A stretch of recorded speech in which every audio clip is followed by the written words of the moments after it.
Hello, boxing fans. Welcome to another episode of World Championship Boxing. And today we're going to talk about the Wilder Ortiz fight and three more exciting fights that we saw this past weekend. And I'm joined by One Silva. How you doing, man?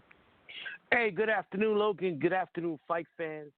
As the unprecedented run of incredible fights continues in the world of boxing. Never before. I've been a boxing fan for over 40 years, close to 45 years. And I have never seen a run like this in my lifetime as a boxing fan, where you have one incredible fight after another. Last night, there was two more fights that in any other year would have been contenders for fight of the year. You had probably, and it's going to be my vote, the knockout of the year, and you had what could have been one of the greatest upsets of the year. Turned out to be, while I can't say it was a robbery, the scoring was horrendous. Horrendous. We'll be going through all that tonight, and we'll leave Wilder Ortiz last. I want to get to the two great fights. And we're talking Brandon Figueroa versus Julio Ceja and Andrew Cancio versus Rene Alvarado. I want to talk about those two fights first. I want to talk about Rene Alvarado fight with Andrew Cancio. Cancio had knocked him out a few years ago. This was Alvarado's probably last shot at trying to win a world championship, and he put on the performance of a lifetime. He stood toe-to-toe with a tremendous puncher, a guy who had knocked him out a few years ago, and while it was a very good action-packed fight, a tremendous fight, it was a one-sided beating. As Cancio, who's a slugger, face was beaten into oblivion for the entire 7 rounds. Rene Alvarado fought as if he did not plan to lose. He fought with heart, he fought with skill, and he battered the hell out of Andrew Cancio. This fight alone should have been stopped after the. Cancio took such a horrific beating that he'll never be the same after this fight, in my opinion. Yeah, I thought he was done after the first round when he got that right cross to his jaw, and he was stunned, and I don't think he ever recovered. Yeah, I think he was concussed from that point on, but give Cancio credit. He showed a lot of heart, and he tried his best, and he landed some great shots but none of them even tickled Alvarado. Alvarado just walked through Cancio's punches, and every round the beating was worse than the round before. And after the 5th round, the doctor checked on him. After the 6th round, the doctor checked on him. The referee said, fuck the doctor after the 7th round. He stopped it. He just said it's over. It's over. But I don't think it was enough to save Cancio's career. Cancio has been one of the best TV fighters in the last 3-4 years. Every fight's must-see TV. He's been in one too many wars. He'll probably definitely get a third fight, a rematch, because he was a champion. He lost his title. They're 1-1. But I don't see a different result except a quicker result. But Alvarado knocking out Cancio even quicker the next time, and which will be the end of Cancio's career. Rene Alvarado, another Nicaraguan champion. We've had the two legends from Nicaragua, Alexis Arguello and Chocolatito Gonzalez. Rene joins his brother Felix as Nicaraguan world champions, Felix Alvarado being also a former world champion from Nicaragua. So congratulations to Rene Alvarado, who, in my opinion, Logan, was the most impressive fighter of the weekend. And that's saying a lot, being that last night was one great fight after another. Congratulations to Rene Alvarado. And you're right, Logan. The first round set the tone, and I believe, like you stated, Cancio was not the same after that first round. Hell no. He got jumped on. I mean, I don't think he started off slow a little bit, and Alvarado was just so aggressive in that first round. He just stunned him, and he couldn't get his confidence back after that. Yeah, agreed. You can tell by his body language he was shot. Yep. And he might be shot because he. You could probably count the number of punches he avoided on one hand. There was no defense whatsoever on his part. He just kept coming face first. And his face was a train wreck after the fight. Bad job done by the doctor. The referee should have stepped in sooner than he did. I mean, I know you want to give a champion the benefit of doubt, but that doubt was long decided. There was no doubt after the 5th round. Now, talk about another great fight. And Brandon Figueroa picked the wrong night, Logan, to fight like his older brother, Omar Figueroa. Brandon Figueroa is a better boxer than his brother, Omar Figueroa. Omar Figueroa is a brawler. Brandon, up until this point in his career, had not been a brawler. He had been a nice boxer puncher. In this fight, he decided to go toe-to-toe with Julio Ceja, who is not in the same league as Brandon Figueroa as far as boxing skills go. The only way Ceja could have won this fight is if Figueroa decided to fight the way he did. This fight was a tale of two halves. The first 6 rounds belonged to Brandon Figueroa. He landed every combination conceivable. He batted Ceja to the body. First 6 rounds was Figueroa doing what he wanted to do. He should have boxed, though. If he had boxed, he would knock Ceja out. He stood in Ceja's wheelhouse, giving Ceja the opportunity to go to Figueroa's body. You combine Ceja's body punching with the amount of punches Figueroa delivered, and after the 6th round, Figueroa, who's the younger fighter, tank was empty, and Ceja took over in the second half of the fight. And from round 7 to 11, it was Ceja battering Figueroa. And Ceja also, you saw his lip. It looked like his lip was concussed. It was messed up. The lower part of his lip was fucked up. Give him credit. He kept coming. And from 7 to 11, beat the hell out of Figueroa's head and body. I give Figueroa credit. In the 12th round, after taking a tremendous beating with the fight on the line, he won that 12th round. And had he not won that 12th round, he would have lost the fight, as the fight ended up a draw. A great fight. Any other year, this would have been the fight of the year. But, I mean, for this year, all we can say about this fight is it makes the top 10 of the year. Right. Hey, your analysis of this fight, and what did you think? You know, I guess I didn't see the same fight because I was thinking that Figueroa was just winning every round, but you're saying that in the last part of the fight he was losing? I gave him the first 6 rounds, but, I mean, he stood in Ceja's wheelhouse, and there was a lot of close rounds, Logan, but I saw from 7 to 11 Figueroa tiring and Ceja just landing a lot of shots, and Figueroa pulling out the 12th round. I had Figueroa winning 7 rounds to 5, 115, 113. He made the fight more difficult by slugging with Ceja.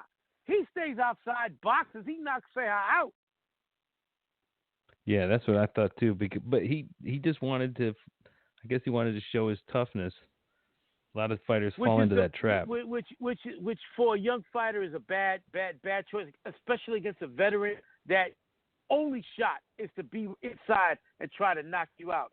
Figueroa showed he had a great chin last night, but he needs to go back to the drawing board and leave the slugging to his punch-drunk brother. Okay, so who's the better of the two brothers? I guess this one, right? Brandon. Omar has never. The next time Omar tries to box will be the first time. So what's next for him, you think? A rematch. There's got to be a rematch. The fight was a draw. A rematch. That's first and foremost. And oh, you know what? The fight was a draw. I did not wait for the decision. I thought Figueroa just won. The fight was a draw, and I thought Figueroa, by winning the 12th round and dominating the first half of the fight, was going to get the decision, and I was shocked by the draw. Okay, I didn't even wait for the decision. I was like, Figueroa won this next fight. All right. So let's go to the next fight that I thought could have been a draw too. Yeah, I had to score the draw. Wow, I had this, and this fight reminded me of the fight we just talked about, the Figueroa Serra fight, because it was a tale of two halves. The first six, Callum Smith is an excellent, excellent fighter. He won the World Boxing Super Series tournament by destroying George Groves and putting Groves into retirement. He beat Groves so bad that Groves said, "You know what? I'm just going to snort cocaine and stay home in England." Callum Smith, right up there with Josh Taylor as far as great UK fighters. In my opinion, they're the two best UK fighters out there. And the first 6 rounds, you saw why. Callum Smith is long, got long arms, tall. I mean, this looked like Andre the Giant versus Jimmy Snuka. I mean, the size difference was immense. I mean, he was much taller than Ryder, than Wilder was to Ortiz. It was just huge height and reach difference. And the first 6 rounds, Smith dominated. But I don't know what happened. With starting at round 7, Ryder got inside. John Ryder got inside, started beating that body, and from round 7 to 12, it was all John Ryder. I don't know if Callum Smith took Ryder too lightly. I thought Smith was going to knock Ryder out, but round 7 to 12, he tired. He didn't show the same fire and got his ass beat, and yet the judges gave him 9 and 8 rounds apiece. What the fuck? I know. Horrible scoring. I don't see how you could see it. To me, the fight was an easy fight to score. Smith won the first 6 rounds. Ryder won the last 6 rounds. None of these rounds were close, in my opinion. Where did he get 9 rounds for Callum Smith? I know the fight was in Liverpool, and that's probably why. He's from Liverpool. Don't look for a rematch. Look for Smith. Last night, by his performance, I believe won the Canelo sweepstakes to get destroyed and put out to pasture by Canelo Alvarez. Who? Callum Smith. Yeah, after seeing this, I think Canelo would destroy him. And I think Canelo's going to get that opportunity, because if I was Callum Smith, go get that money now. You don't want to lose to a Ryder for no money. Fight Canelo for the big bucks, get destroyed, and then you could move on to become a trainer or anything. Smith has had a tremendous career, but last night showed slippage. He showed that he lost a step. And the other super middleweight champions, we're talking Canelo, David Benavidez, and Caleb Plant. And by the way, shout out to Caleb Plant. Remember, we talked about Plant a few months ago on a box, and we talked about how he's a good-looking white fighter, one of the best white fighters we've seen in years. As far as Americans go. Shout out to him, because I did not notice. He married that beautiful, beautiful black woman that was Jordan Hardy, who was interviewing the fighters in the ring. That's his wife. Wow. All right. What do you think about that, Logan? Oh, my God. Good job.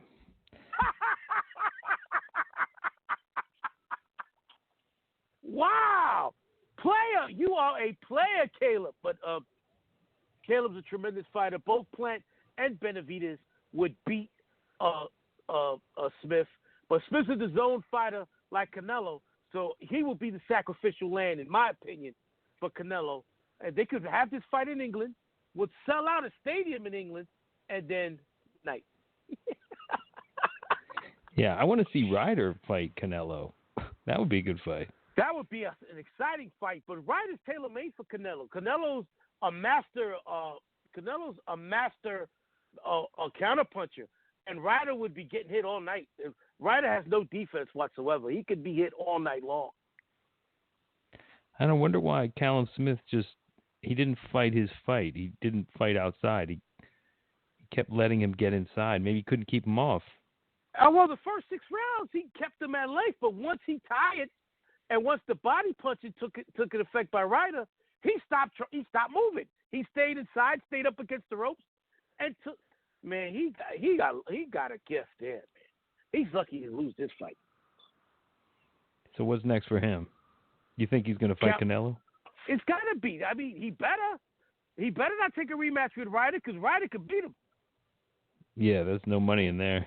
As a matter of fact, he probably won't give Ryder a rematch because he'll say, hey, I won 9 rounds. I don't need to give you a rematch, motherfucker. I easily beat you. Yeah, bullshit. How old is he?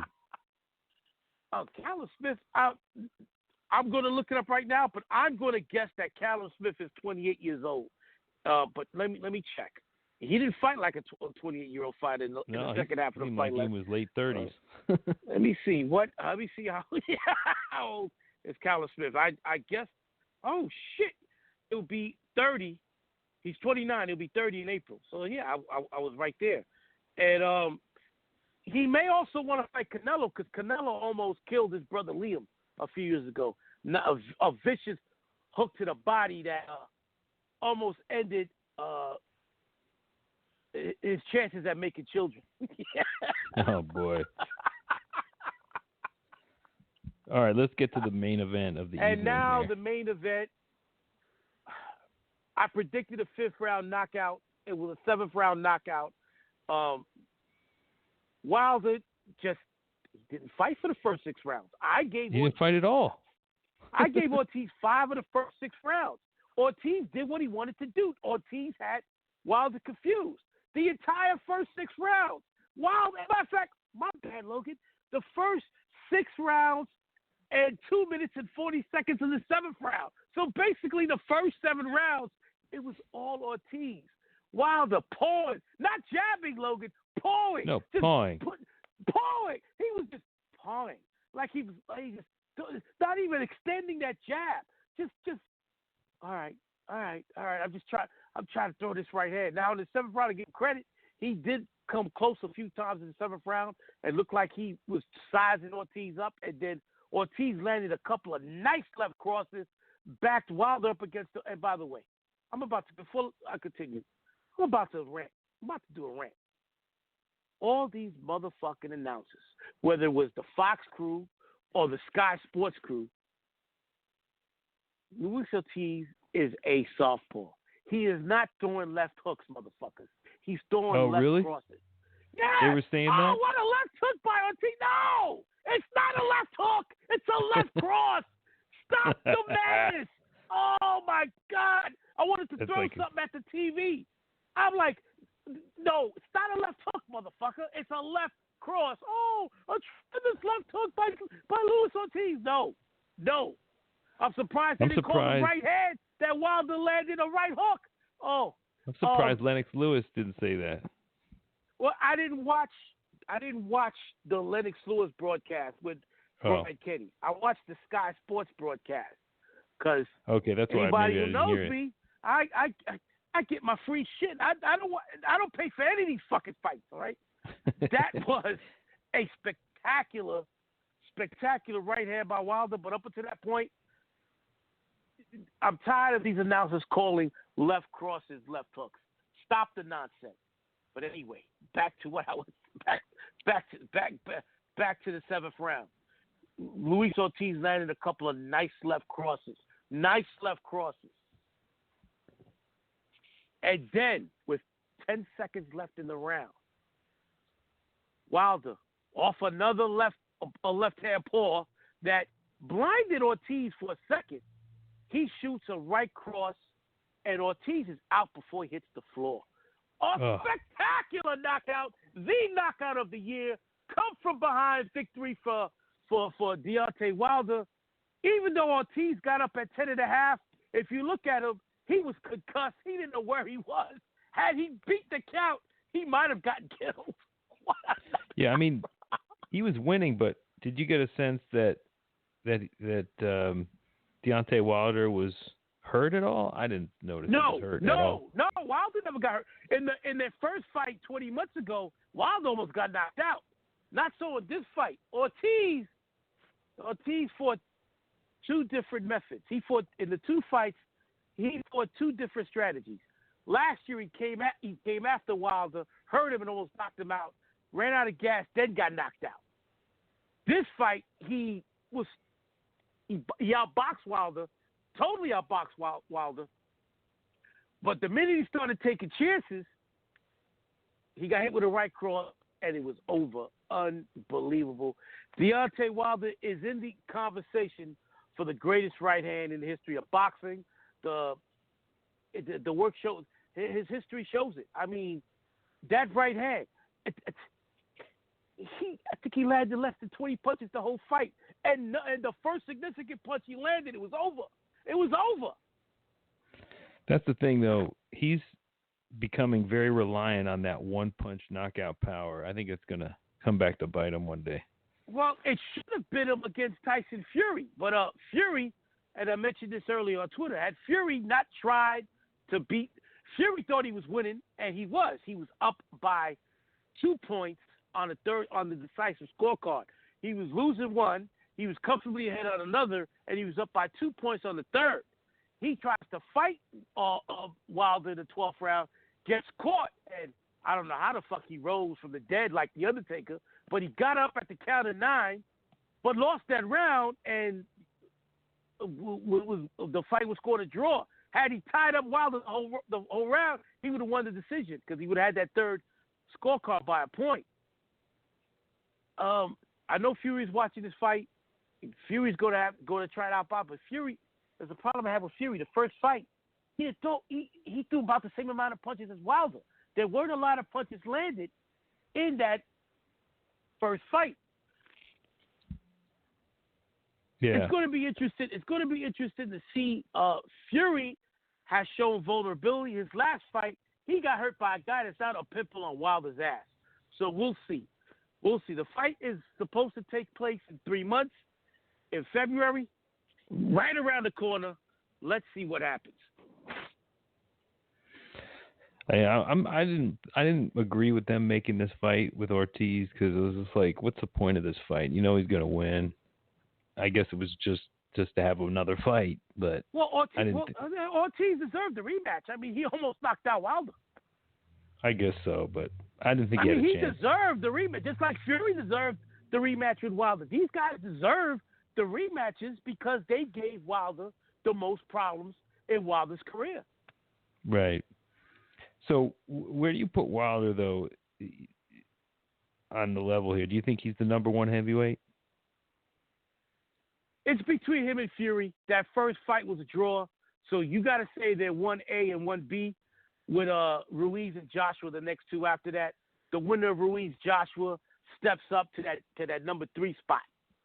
And then the winner of Wilder-Joshua in February will be the ring heavyweight champion and the number one heavyweight on the planet. All right, well, we're going to see, I guess, when we see Ruiz fighting. That's going to be the next big heavyweight fight, so that's going to determine a lot. In 2 weeks. On DAZN, so keep your subscription, might as well. Unless you like and we already know, and no surprise here. DAZN will be the network of the year because they have given one great fight after another, week after week. Not like ESPN with 99 tomato cans and 5 good fights this year. So you don't want to. I remember you had listed a couple more fights. A couple of them I didn't even get to see, but you don't think they're worth talking about? Well, the Zucan Manny Robles fight, I didn't get a chance to watch because I was watching the Wilder pay-per-view. That looks like a good fight. I saw parts of it. That was a great fight. That was a great fight. From what I heard, they set a record for most punches ever thrown in the division. A 12-round war. So we could talk about that probably during our greatest fights of the year recap. So cool. And I'll be watching that sometime today. I'll finally have an opportunity to see that fight. And that was it. The Leo Santa Cruz Miguel Flores fight put me to sleep. After the 3rd round, I was snoring, and I woke up as Deontay Wilder was coming into the ring. Okay. Good, because I couldn't even find that fight. You didn't miss anything, man, because I was fucking asleep. All right. Well, then no use talking about that. So okay. So then I guess we can wrap it up here. And Hey, real what do we quick, got? I wanna shout out to four brothers. They each do a podcast, and I want guys out there listening to listen to these guys because they are great. Logan, you're a rapper. You're part of the hip hop world where there's these two brothers named Vegas World and Tone. They do a show called Hip Hop Now, and they also and that show they also do a historical a show like we do when it comes to hip hop. They go back to a year or they go back to an artist's career. They do like recently they did the career of Heavy D. You know how we do the greatest performances of Errol Spence, of Sonny Liston. They did a historical perspective on Heavy D, and it was an amazing episode. And they've done Nas, they've done a year in Tupac's career, they've done everybody. Hip Hop Now, Vegas World Inc., and Tone.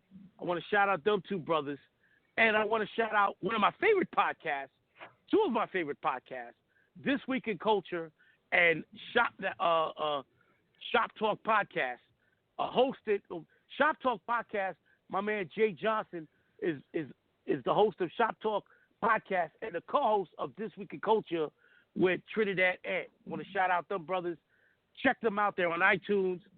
They listen to our shows, so I just got to shout out to them.